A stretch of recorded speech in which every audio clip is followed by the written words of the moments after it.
Sir আপনি যদি দেখাইতে পারেন আমি 50,000 টাকা জরিমানা দেবো স্যার। এটা আমার না স্যার, আপনি কসম স্যার, আমার গায়ে স্টার্টিং ড্রেস হয়ে গেছে, আমি 70 উপরে কোনোদিন গাড়ি চালাই না স্যার। এটা আমার না স্যার, কসম, আমি এই যে মাটিটা আমি একবার 8,000 টাকার মামলা খাইছি, হওয়ার পরে তো আমি অনেক সাবধান হয়ে গেছি। এটা সমস্যা নেই স্যার, আপনি যদি দেখাইতে পারেন আমি 50,000 টাকা জরিমানা দেবো স্যার। আপনি দেখেন স্যার, এই স্পিড লিমিটটা কোথা এটা থেকে আসলো? আমার গাড়িতে স্যার এই গতি উঠে না। আমার গায়ে স্টার্টিং ড্রেস হয়ে গেছে, আমি 70 উপরে কোনোদিন গাড়ি চালাই না স্যার। সারিয়ার সারিয়ার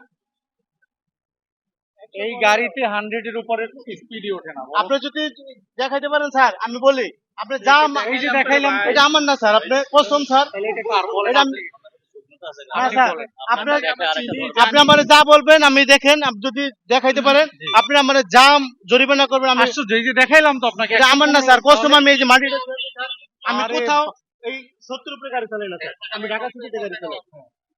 আমি যে এই কসম কেটে স্যার মাটিটা আচ্ছা, ধরে কইতেছি, ঠিক আছে, যদি আমি ঠিক আছে, ঠিক আছে। মানুষ মাত্র তো ভুল হয় না? না জি স্যার, মানুষ মাত্র ভুল হয় না, আপনারও ভুল হতে পারে, আমারও ভুল হতে না পারে। ঠিক আছে স্যার, অলরাইট, হ্যাঁ ঠিক আছে। হ্যাঁ এটা ওইটা আপনার কাগজপত্র, লাইসেন্সটা আমি জাস্ট চেক করি। হ্যাঁ সেটা করেন, সমস্যা নেই।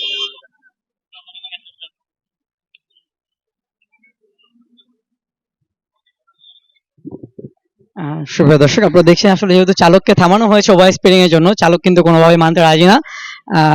সে আসলে বলছে যে সে কোনোভাবে ওভার স্পিডিং করতে পারে না, কারণ তাদের গাড়ি নাকি ওভার স্পিডিং করার মতো ক্যাপাবল না, এবং 100-র উপরে সে কখনোই ড্রাইভ করেনি।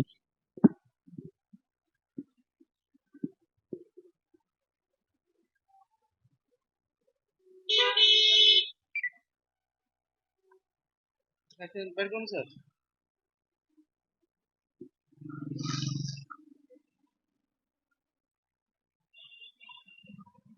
সার্জেন্ট সাহেব, মৌলিক যে পেপারগুলো রয়েছে বা যে চালকের যে ড্রাইভিং লাইসেন্স, সেগুলো আসলে যাচাই বাছাই করছেন, আসলে কোনো প্রকার ত্রুটি রয়েছে কিনা, তার যে ডকুমেন্টস গুলো আসলে আপডেট করা রয়েছে কিনা সে আসলে চেক করছেন।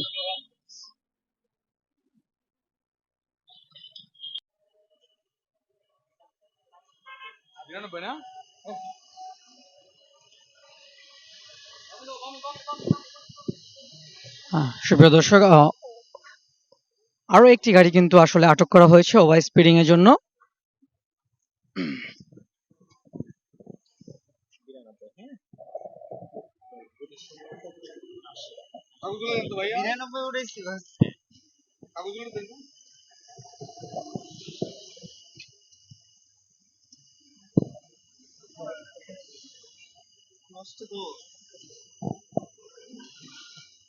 আপনি ছেড়ে দেন, আপনি, আমি দিচ্ছি আপনাকে, অত ধৈর্য নেই। এখন মেশিন চেষ্টা করছে, দিচ্ছি আমি। এটা হাতে রাখেন, আমি দিচ্ছি আপনাকে, এত ধৈর্য ধরেন। এত স্পিডে গাড়ি চালাচ্ছেন কেন বৃষ্টির মধ্যে? মিটারটা স্যার একটু মিটার মোটর কাটে গেছে, এজন্য আমি খেয়াল করিনি। মিটার সমস্যা? জি জি জি। ও, তো মিটার দেখেন না, তো মিটার সমস্যা হলে মিটার ঠিক করে নেবেন। না আজকে এরকম হয়ে গেল। তাই না? জি জি জি। মিটার ধরলে আমি হলে এখানে মিটার খেয়াল সমস্যা করিনি। হয়ে না যাবে। আপনি দেখেন স্যার, জানি না স্পিড মিটারটা সমস্যা, এটা ঠিক করে নিতে। এটা ঠিক করে নেওয়ার দায়িত্ব আপনার না আমার? জি আমার স্যার, আজকে আপনি ঠিক নেন করে না নেব। কেন? আজকে ঠিক করে নেব। আজকে ঠিক করে নেবেন, আজকে মামলা নিয়ে যান, আজকে ঠিক করে নেবেন। আজকে একটু স্যাক্রিফাইস করা যায় না স্যার? না, স্যাক্রিফাইস করা যাবে না। 20 জন থেকে